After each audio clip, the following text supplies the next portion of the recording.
ये है कैपेसिटर, ये है प्लेट, ये है प्लेट, इस पे चार्ज है Q, इस पे है -Q, ये विड्थ है B और ये लेंथ है L, ये लेंथ है L।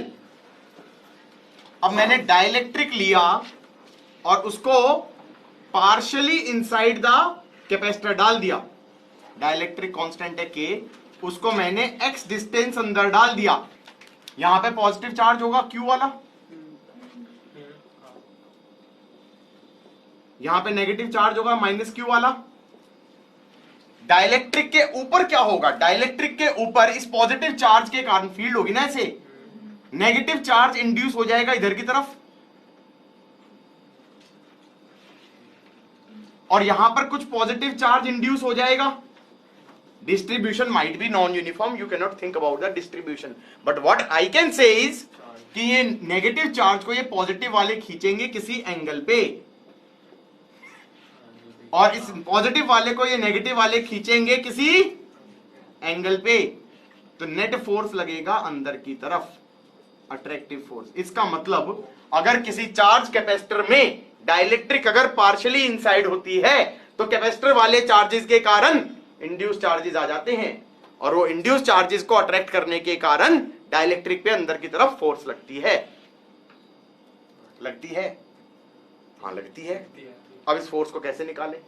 अब तुम इसके अंदर K Q1 Q2 bye R² नहीं लगा सकते क्योंकि तुम्हें डिस्ट्रीब्यूशन नहीं पता, लेकिन मैं ये कह सकता हूं, सोच रहा हूं, इस फोर्स के कारण इसका डिस्प्लेसमेंट हो गया अंदर dx, सोच रहा हूं मैं, this force might be variable in x, this force might be dependent on x, it might be.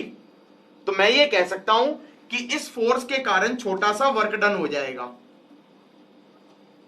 कितना वर्क डन हो जाएगा? छोटा सा work done, F attractive dx cos 0, F attractive dx cos 0, तो ये हो जाएगा F dx। और अब मैंने ये सोचा कि ये छोटा सा वर्क डन हो जाएगा, ये डाइलेक्ट्रिक छोटी थोड़ी सी अंदर और आ जाएगी, जब ये थोड़ी सी अंदर और आ जाएगी तो एनर्जी क्या होती थी? Q²/2c। तुमने कहा हाफ CV² क्यों नहीं लिख रहे? हमने कहा इसमें चार्ज कांस्टेंट है, पोटेंशियल कांस्टेंट नहीं है। हम ये कह सकते हैं कि क्या चीज कैसे लगाएंगे? Q²/2c is the energy. Half CV² कब लगाते हैं? जब V कांस्टेंट है। Q²/2c कब लगाते हैं? जब चार्ज कांस्टेंट है। मैंने कहा Q²/2c के हिसाब से जब ये थोड़ी अंदर आएगी तो C की वैल्यू बढ़ेगी, C की वैल्यू बढ़ती है, C की वैल्यू बढ़ती है जब डाइलेक्ट्रिक अंदर घुसता है, जब कैपेसिटर के अंदर घुसता है डाइलेक्ट्रिक तो कैपेसिटेंस की वैल्यू बढ़ती है। नहीं समझ में आया? Parallel plate half epsilon not A/d into K कर देते हैं तो कैपेसिटेंस बढ़ती है नहीं बढ़ती है? हाँ, तो इसका मतलब डाइलेक्ट्रिक भीतर घुसती है तो कैपेसिटेंस बढ़ेगी, कैपेसिटेंस बढ़ेगी तो एनर्जी स्टोर्ड थोड़ी सी कम हो जाएगी, हाँ या ना? क्योंकि एनर्जी Q²/2c से सोचे हैं, C बढ़ेगा तो U कम होएगा। तो क्या मैं कह सकता हूं छोटा सा work done by attractive force is decrease in energy stored, is decrease in energy stored inside the capacitor, बोल सकता हूं ना? तो क्या मैं ये कह सकता हूं कि F attractive can be written as -du/dx? समझ में आया कि नहीं आया? अब मैंने कहा किसी इंस्टेंट पे एनर्जी को क्या लिख सकता हूं? Q²/2c। हाँ, C2 ले लो तो क्या हो जाएगा? Q²/2c क्या हो जाएगा? एप्सिलॉन नॉट bx k/d, और दूसरा C क्या हो जाएगा? Epsilon not b L-x/d। तो एनर्जी स्टोर्ड हो जाएगा Q²d/2 epsilon not b kx plus L-x, तो ये हो जाएगा L प्लस k-1x, हाँ या ना? तो एनर्जी स्टोर्ड हो गई ये चीज। अब मैंने कहा भैया फोर्स क्या था? -du/dx, -du/dx। तो मैंने कहा फोर्स कितना हो जाएगा? इसको डिफरेंशिएट कर दो विद रिस्पेक्ट टू x, तो एक नेगेटिव साइन तो यहां पर रह ही गया। अब इसको डिफरेंशिएट करेंगे विद रेस्पेक्ट टू एक्स। ये किस टाइप का डिफरेंशिएशन हो जाएगा? 1/x टाइप का, हाँ या ना? तो ये हो जाएगा Q square D by 2 epsilon not be minus 1 upon L plus के माइनस 1x का होल स्क्वायर मल्टीप्लाइड बाई के माइनस 1, हाँ या ना? चेन रूल लगा दिया। तो हमारे पास फोर्स कितना आ गया? क्यू स्क्वायर डी के minus 1 upon 2 epsilon not be L plus के माइनस 1x का होल स्क्वायर। ये तो x पे डिपेंडेंट है। x जैसे जैसे चेंज होगा फोर्स भी चेंज होगी। ये बात समझ में आई या नहीं आई? पक्का? ये कौन सा केस है? जब हमारे पास चार्ज कांस्टेंट था, जब हमारे पास चार्ज कांस्टेंट था। अभी क्वेश्चन करेंगे इसको लिखने के बाद कि इस बार मैंने बैटरी कांस्टेंट ले ली। ये L हो गया, ये विड्थ B हो गया, ये सेपरेशन D हो गया, और हमने कहा डाइलेक्ट्रिक कितना अंदर है? X अंदर है। क्या है? X अंदर है। डाइलेक्ट्रिक कांस्टेंट के है। अब फोर्स निकाल के दिखाना। इसमें एनर्जी को क्या लिखोगे? हाफ CV स्क्वायर करो। इसमें एनर्जी स्टोर्ड कितनी होएगी? कर दिया ना?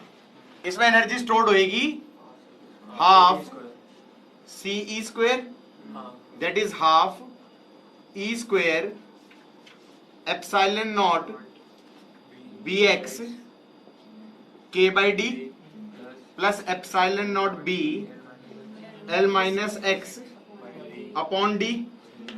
ये हो जाएगा epsilon not B by 2D into E square L plus K minus 1x। ये एनर्जी स्टोर्ड हो गया। और F क्या था हमारा? Minus DU by DX। ये हो जाएगा minus epsilon not B E square by 2D के।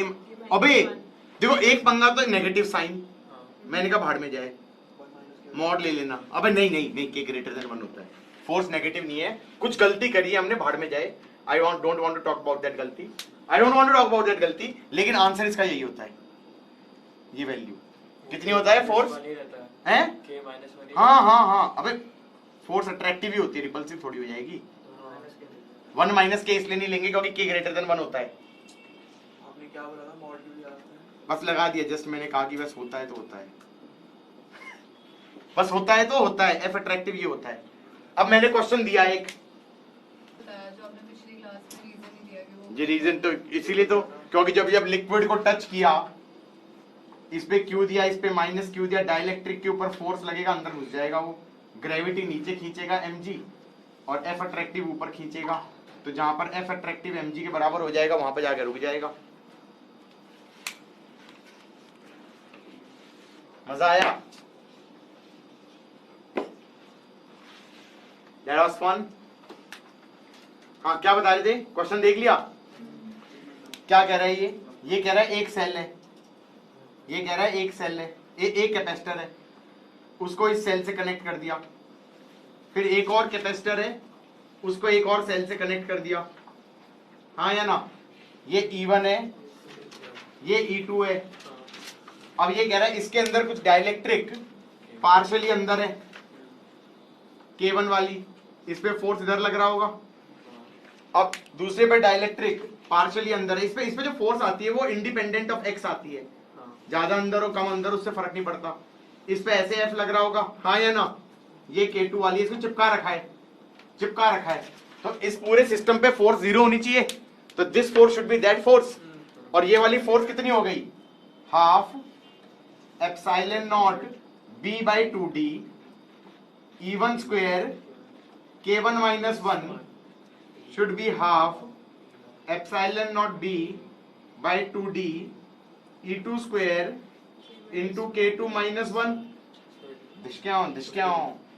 तो E1 by E2 is root of K2 minus 1 upon K1 minus 1। Done। एक लाइन का क्वेश्चन था।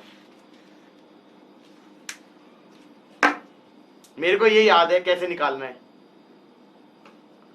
ए, और मेरे को ये याद है कि दो केस होते हैं, एक क्यू कांस्टेंट वाला, एक वी कांस्टेंट वाला।